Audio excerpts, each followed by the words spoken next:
پاکستان میں ایک ایسا طبقہ موجود ہے کہ ان کے سامنے کسی بھی معاملے پر پوری دنیا مان جاتی ہے لیکن وہ نہیں مانتے. ان کا کام ہمیشہ چٹا ہی ہوتا ہے. پاکستان نے انڈیا کے 7 جہاز گرا دیے, پوری دنیا مان گئی, حتیٰ کہ وہ کمپنی بھی مان گئی جس کمپنی کے جہاز گرے ہیں, لیکن یہ نہیں مانے. یہ کہتے ہیں جی آپ ہمیں وہ ملبہ دکھائیں جہاں وہ جہاز گرائے ہیں, نہیں تو ہم نہیں مانتے. اور ان کو وہ جہازوں کا ملبہ نہیں دکھایا گیا تو آج تک وہ نہیں مانے. ایران کا معاملہ ہے, ایران کی جنگ میں ہر مسلمان دکھی ہے, ہر پاکستانی دکھی ہے, ہر پاکستانی چاہتا ہے یہ جنگ جلد سے جلد ختم ہو جائے, اور اسی کوشش میں پاکستانی حکومت بھی لگی ہوئی ہے. پوری دنیا پاکستانی حکومت کی تعریف کر رہی ہے کہ انہوں نے بہت اچھا کام کیا ہے, انہوں نے جنگ روکنے کے لیے ہر وہ قدم اٹھایا ہے جو ضروری تھا. یہاں تک کہ اب پاکستان نے ڈائیلاگ ہوسٹ کرنے کی آفر کی, سب نے مان لیا, سب نے دیکھ لیا, دنیا کے بڑے بڑے میڈیا ہاؤسز مان گئے, لیکن یہ نہیں مانے. یہ کہتے ہیں کہ آپ اس آگ میں کود جائیں, آپ اس پہاڑ کے نیچے آ جائیں, وہاں جو بارودی سرنگیں بچھی ہوئی ہیں وہاں پہ چل کے دکھائیں, آپ جو دہکتے انگارے ہیں ان میں کود کے دکھائیں, پھر ہم مانیں گے, ادروائز ہم نہیں مانتے. فائنانشل ٹائمز مان گیا, راؤٹرز مان گیا, نیو یارک ٹائمز مان گیا,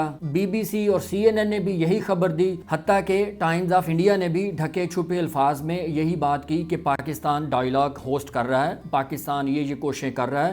حتیٰ کہ وہاں مودی پر تنقید ہو رہی ہے کہ یہ مودی کہاں ہے, پاکستان اتنا فرنٹ فٹ پہ کھیل رہا ہے تو مودی جی کی گورنمنٹ کہاں کھڑی ہے. اور ڈائیلاگ کا سن کے ایرانی عوام سڑکوں پر نکل آئی, انہوں نے خوشی کا اظہار لگایا, انہوں نے پاکستان زندہ باد کے نعرے لگائے. وہ مان گئے کہ پاکستان واحد ایسا ملک ہے جو ان سے محبت کرتا ہے, لیکن نہیں مانے تو یہ نہیں مانے جو ہمارے پاکستان کے لوگ ہیں. اس وقت دنیا میں پاکستان واحد ایسا ملک ہے جس پر ایران اعتماد کرتا ہے. ایران کہتا ہے کہ اگر وہ ڈائیلاگ کریں گے تو پاکستان میں ہی کریں گے, کیونکہ انہوں نے اپنی ساری قیادت کھو دی ہے, وہ کسی پر اعتبار نہیں کرنا چاہتے سوائے پاکستان کے. لیکن ایک واحد ایسا طبقہ پاکستان میں ہے جو اعتبار نہیں کرتا, جو مانتا نہیں ہے. وہ کہتے ہیں کہ نہیں, کہاں چٹا ہے. پاکستان نے 50 سال تک 50 لاکھ افغانیوں کو جگہ دی, گھر دیے, ہاسپٹل دیے, اسکول دیے, ایجوکیشن دی, تعلیم دی, روزگار دیا, اور اس کے بدلے میں پاکستان صرف یہ چاہتا ہے کہ آپ کے ملک سے, افغانستان سے جو دہشت گرد یہاں پاکستان میں آ کر آپریٹ کرتے ہیں آپ ان کو قابو کریں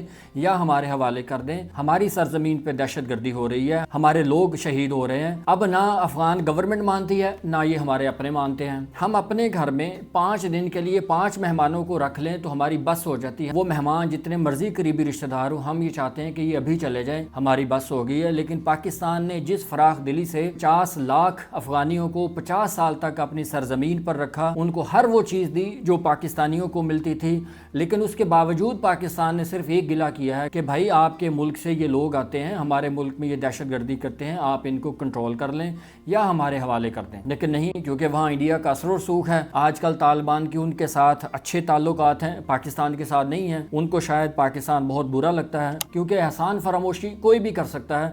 یہاں حضرت علی کا جو قول بڑا فٹ آتا ہے کہ ہر اس شخص کے شر سے بچنا ہے جس پر آپ نے کوئی احسان کیا ہو, اور اس احسان کو نہ وہ مانتے ہیں نہ ہمارے اپنے مانتے ہیں. کیونکہ انہوں نے سوچا ہوا ہے, انہوں نے تہیہ کیا ہوا ہے کہ کوا سفید ہی ہوتا ہے, وہ کالا نہیں ہو سکتا. ہر اس پاکستانی کو سوچ لینا چاہیے جو پاکستان میں موجود ہیں کہ یہ جنگ آسان نہیں ہوتی. یہ جنگ آپ کو صرف نظر آتی ہے, جس دن آپ کے ملک میں یہ لگی آپ کو لگ پتہ جائے گا. ابھی تو ہمارے ہمسائے میں جنگ ہے تو ہم اس قدر پریشان ہیں کہ تیل مہنگا ہو گیا, مہنگائی ہو گئی ہے, فیول کی سپلائی رک گئی ہے, بہت سارے ایسے مسائل کھڑے ہو چکے ہیں. ہم مستقبل کے لیے پریشان ہیں کہ خدا نہ خواستہ یہ جنگ کہیں لمبی نہ ہو جائے. ابھی وہ ہمسائے میں ہے, خدا نہ خواستہ ہم اس جنگ میں کود جائیں تو اس کا کتنا نقصان ہوگا یہ آپ اس کا سوچ بھی نہیں سکتے. لیکن ہم مانتے نہیں ہیں, اس لیے نہیں مانتے کہ ہم جنگ میں کودے نہیں ہیں, ہم نے ان بارودی سرنگوں پہ پاؤں نہیں رکھا, ہم نے ان کوئلوں پر چل کے نہیں دکھایا, اور ہم نے خود کو ان مائنز پر تباہ نہیں کیا جو ہمیشہ کسی کو تباہ کرنے کے لیے بچھی ہوئی ہوتی ہیں. خدارا یہ آپ کا ملک ہے, آپ کے بڑوں کا ملک ہے, آپ کے بڑوں کی قربانیوں سے یہ ملا ہے.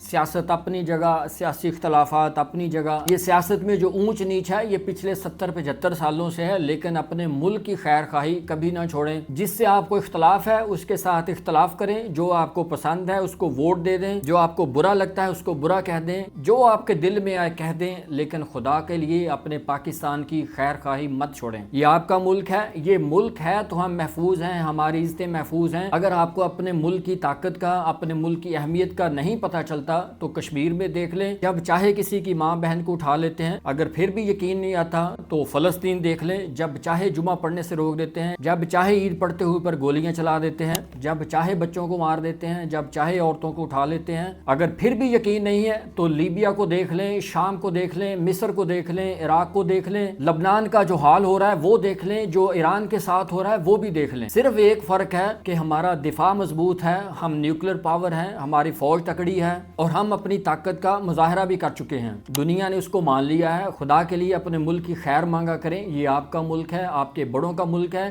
آپ کی آنے والی نسلوں نے یہاں رہنا ہے۔ یہ 25 کروڑ لوگوں نے یہ ملک چھوڑ نہیں جانا، سب نے ادھر ہی رہنا ہے۔ اس لیے اپنے اختلافات کو اپنی ذات تک رکھا کریں، اپنی پارٹیوں تک محدود رکھا کریں، اس ملک تک آپ کا اختلاف نہیں آنا چاہیے۔ یہ ملک ہمارا ہے، یہ ملک آپ کا ہے، یہ ہم سب کا ہے، یہ ہمارے بڑوں کا ہے اور ہماری آنے والی نسلوں کا ہے۔